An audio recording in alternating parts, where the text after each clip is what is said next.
तो बात यहाँ पे ये है, उस दौरान उन्होंने प्रभु की इच्छा में होकर वो नाव में बैठे और आगे बढ़ना शुरू हुए, और प्रभु के कहे पे वो उस नाव में थे। तो जब वो उस नाव में चल रहे थे और उन्होंने तूफानों का सामना किया था, वो प्रभु की इच्छा के परे नहीं था, प्रभु की इच्छा के बीच था। तो बहुत सारे तूफानों का सामना आप प्रभु की इच्छा में चलते हुए करते हो। ये एक सत्य है जो एक मसीह को गहराई से पकड़ना है, नहीं तो वो निराश हो जाएगा। मुझे तो लगा था कि मसीह में आने के बाद सारे दुख कट जाएंगे, समझ रहे हो? नहीं, तूफान है पर यीशु भी है, और यीशु तूफानों से बढ़ के जो हमारे अंदर है वो सामर्थ्य है उससे जो इस संसार में है। तो हम भयभीत नहीं होंगे, डरेंगे नहीं, पर अपना भरोसा प्रभु पे बनाए रखेंगे। हालेलुया।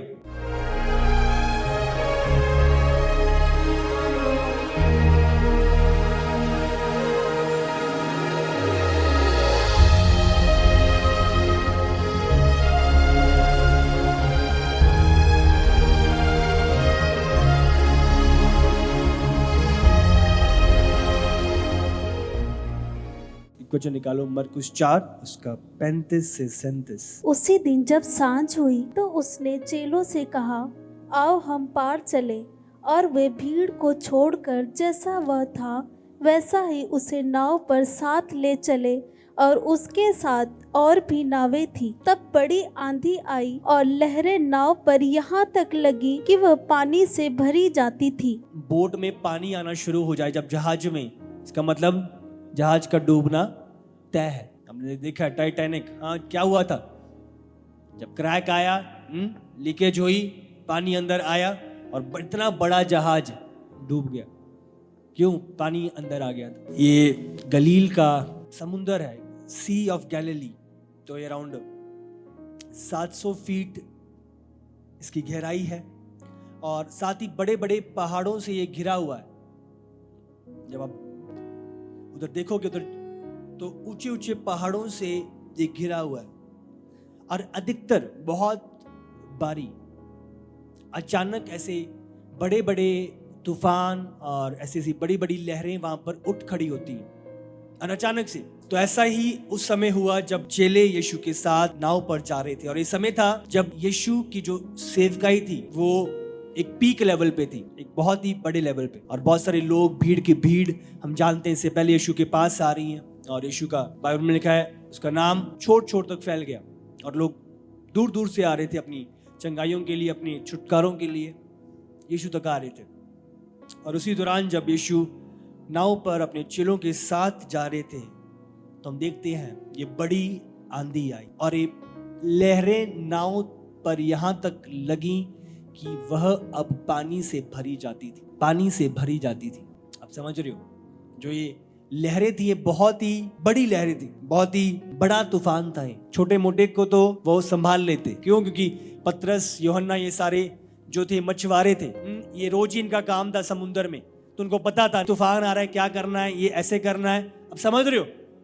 तो जब बात हो रही है कि चेले भयभीत हो गए, डर गए, इसका मतलब वो तूफान बहुत ही भयंकर था। अब समझ रहे हो, जिसको उनका एक्सपीरियंस भी समझ नहीं पा रहा था कि अब तो हम खत्म है, वो बहुत भयभीत हो गए, क्योंकि पानी, बाइबल बयान करती है, उसके अंदर आना शुरू हो गया, नाव के अंदर वो आना शुरू हो गया। तो एक बात को समझना है और जानना है कि बहुत बारी हमेशा ये नहीं है कि अनाज्ञाकारिता के कारण हम तूफानों में से निकल रहे हैं। बहुत बारी आप आज्ञाकारिता में हो, प्रभु की विल में हो, और आप तूफानों का सामना कर रहे हो। 4 का 35 फिर से पढ़ो। उसी दिन जब सांझ हुई तो उसने चेलों से कहा, आओ हम पार चले। किसने कहा उनको पार चलने के लिए? हाँ, किसने कहा? ये कौन कह रहा है? यीशु ने अपने चेलों से कहा, आओ हम पार चलें। तो यीशु चेलों को बोल रहा है पार चलने के लिए। तो चेले अपनी इच्छा पे नहीं जा रहे, चेले किसके कहे पे जा रहे हैं? यीशु के कहे पे जा रहे हैं। यीशु के कहे पे वो नाव पे बैठे, यीशु के कहे पे उन्होंने तो चप्पू फेरने शुरू किए उन्होंने। याद है नैनीताल में जब हम बोटिंग किया करते थे, तो वहां पे 2 चप्पू होते हैं बड़े बड़े, तो चप्पुओं के साथ वो नाव चलती है। आप समझ रहे हो? तो बात यहाँ पे ये है उस दौरान उन्होंने प्रभु की इच्छा में होकर वो नाव में बैठे और आगे बढ़ना शुरू हुए, और प्रभु के कहे पे वो उस नाव में थे। तो जब वो उस नाव में चल रहे थे और उन्होंने तूफानों का सामना किया था, वो प्रभु की इच्छा के परे नहीं था, प्रभु की इच्छा के बीच था। तो बहुत सारे तूफानों का सामना आप प्रभु की इच्छा में चलते हुए करते हो। ये एक सत्य है जो एक मसीह को गहराई से पकड़ना है, नहीं तो वो निराश हो जाएगा।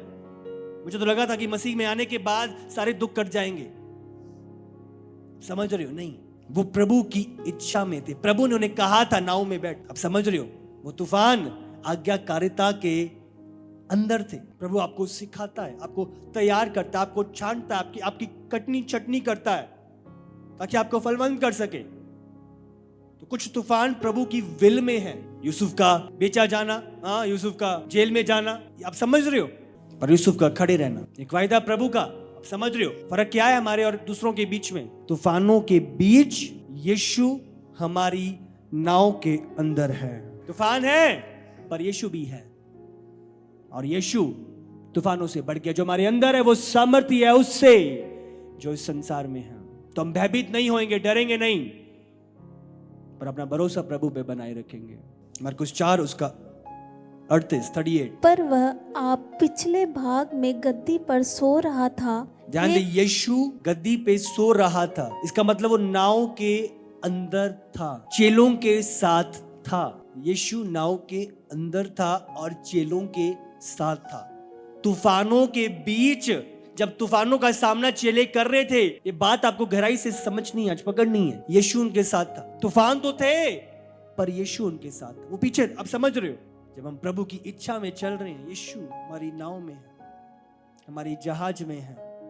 जिसकी नाव में यीशु है, जिस जहाज में यीशु है, वो जहाज कोई भी लहरें, कोई भी तूफान डुबा नहीं सकते। जिस नाव में यीशु उपस्थित है। 39 आगे पढ़ो इसका। तब उन्होंने उसे जगाकर उससे कहा, हे गुरु, क्या तुझे चिंता नहीं कि हम नष्ट हुए जाते हैं? तब उसने उठकर आंधी को डांटा और पानी से कहा, शांत रह, थम जा।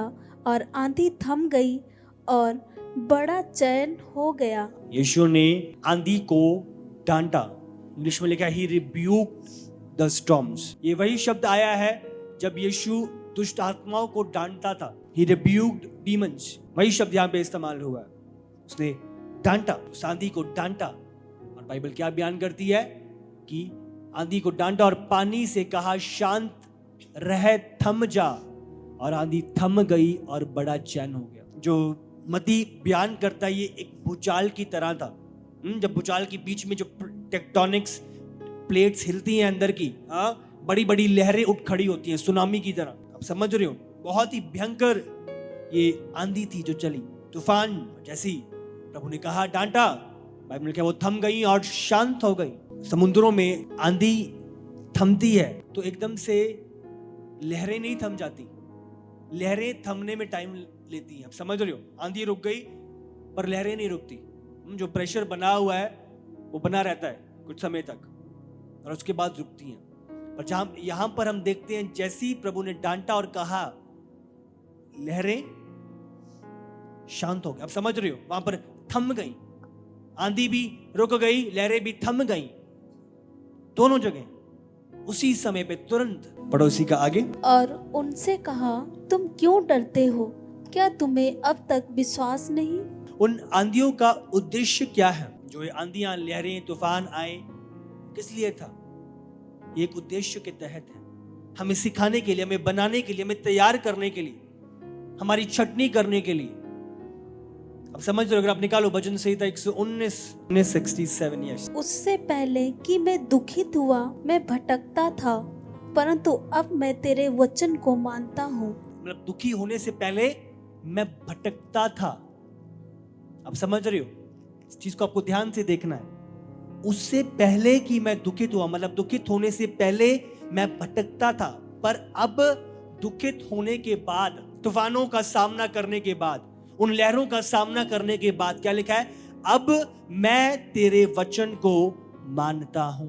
तूफानों के पहले मैं भटकता था, डगमगाता था, उलझ जाता था, पर जैसी दुख आए, जैसी वो आंधियां तूफानों का सामना मैंने किया, मैंने तेरे वचन पर चलना शुरू किया, तेरे वचन को मानना शुरू किया। अब समझ रहे हो, अब मैं तेरे वचन को मानता हूं। बहुत चीजें जब हम तूफानों का सामना करते हैं वो आपको स्ट्रांग बनाती हैं, आपके विश्वास को चैलेंज करती हैं। अब समझ लो, अब सामर्थ्य बनते हो। आपको पता है इस आंधी में प्रभु मेरे साथ था। जब आगे बड़ी तूफान आते हैं आपको भरोसा होता है प्रभु मेरे संग था और अब भी वो मेरे संग है। आपका विश्वास बढ़ता है, आप मजबूत होते हो, आप तैयार होते हो। कटनी छटनी प्रभु आपको रेडी करता है। बहुत बारी जब आप कंफर्ट में होते हो, संसार में होते हो, आप भटक जाते हो, आसानी से भटक जाते हो। दिलाइला आपको भटका देती है, बेतशेबा आपको भटका देती है, सांप आपको भटका देता है, पोतीफर की पत्नी आपको भटका देती है। मरकुस का 40 और 41 पढ़ेंगे आगे। और उनसे कहा, तुम क्यों डरते हो? क्या तुम्हें अब तक विश्वास नहीं? वे बहुत ही डर गए और आपस में बोले, ये कौन है कि आंधी और पानी भी उसकी आज्ञा मानते हैं? वो और भी डर गए। प्रभु ने कहा, अब तक तुम्हें विश्वास नहीं है, तुम क्यों डरते हो? जब देखा यीशु को आंधियां चुप कराते हुए, वो और भी भयभीत हो गए। तब रियल भय, जो प्रभु का भय था, उनके अंदर आया। संसार का भय गया और प्रभु का रियल भय अंदर एंटर हुआ। अब समझ रहे हो, आज हमें संसार के आंधियों के तूफानों के डर को निकालना है और प्रभु के भय को अपने अंदर लेके आना। और भी भयभीत हो गई, कौन है? आंधियां और तूफान भी इसकी मानते हैं। विश्वास का उल्टा है डर, शारीरिक डर। आंधियों का डर हमें समझना, ये हमें बनाने के लिए है। ये चीजें हमें मैच्योर करती हैं। प्रभु पहले था, आज भी है। तूफानों का उद्देश्य चेलों को बना। प्रभु हमेशा उन्हें सिखाता था, जहां पर भी था प्रभु यीशु ने सिखाता था। उस तूफान के जरिए भी उनको सिखाया कि उन्हें भयभीत होने की जरूरत नहीं है। प्रभु उन्हें इन आंधियों तूफानों के बीच में से लेके गया ताकि जो तूफान आगे आने थे, जब यीशु ने जाना था और चेलों ने प्रचार करना था, वो सताव, वो विरोध, उसके लिए खड़े रहे। आप समझ रहे हो, प्रभु आपको छोटी छोटी चीजों में से लेके जाता है ताकि आप खड़े रहो जब बड़े तूफान आए आपके सामने। चेले आनंदित थे जब पतरस यूहन्ना को मारा गया कि यीशु के नाम से प्रचार नहीं करना। वो आनंदित थे, लोग उन्हें मार रहे हैं और वो खुश है। क्यों? वो आंधी तूफान से निकले थे, जिन्होंने उन्हें अच्छा बनाया, जिन्होंने उनको मजबूत किया, उनको स्थिर किया। हालेलुया। वो खड़े रहे प्रभु में। आमीन।